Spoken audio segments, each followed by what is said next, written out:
Elle s'est mariée en 2022. 2022, elle s'est mariée. Seulement 2 ans plus tard, donc en 2024, ce n'était plus la joie, ce n'était plus ça dans le mariage. Elle a fait la rencontre d'un autre monsieur très intéressé. Il était au courant de tout, de ce qu'elle est la femme de quelqu'un d'autre. Seulement, il a accepté de se mettre avec elle.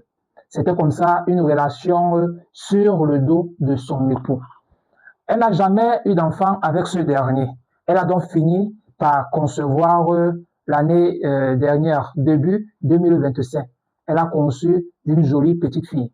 Il faut dire qu'avec son amant aujourd'hui, elle est disposée, ou alors ils sont disposés à se marier. Seulement, elle n'a pas encore divorcé de son époux actuel. Et l'amant d'aujourd'hui veut reconnaître l'enfant. Elle aussi, elle est d'accord de ce que ce dernier reconnaisse l'enfant. Seulement, ce n'est pas son enfant.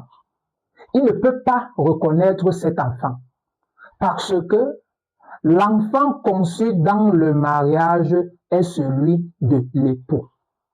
Seulement à celui-ci de désavouer l'enfant. C'est la condition préalable. C'est la condition sans laquelle aucun débat ne peut être ouvert sur la paternité de cet enfant. Aucun débat. Il n'y a pas de débat dessus.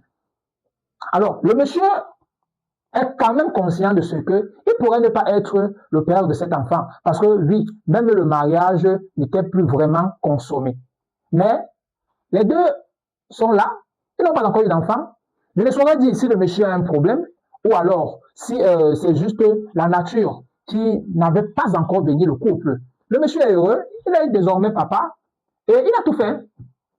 Il a tout fait. Bon, bien sûr, la femme peut dire ce qu'elle peut dire. Nous n'étions pas dedans. Hein? Toujours est-il que le monsieur a déjà demandé à sa dame de se rendre disponible pour aller vers un officier d'état civil pour établir l'acte de naissance de la femme.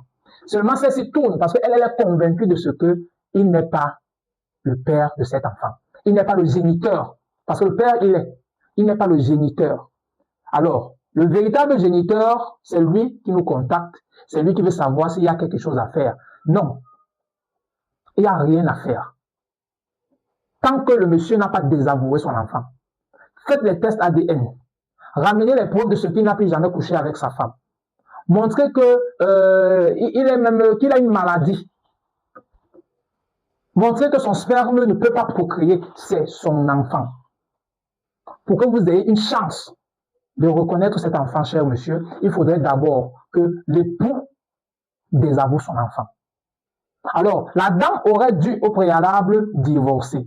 Et même lorsqu'elle aura divorcé. Alors, pour continuer à bénéficier des vidéos comme celle-ci, des expériences de terrain, contactez-nous au 656 43 60 02, au 678 32 24 37.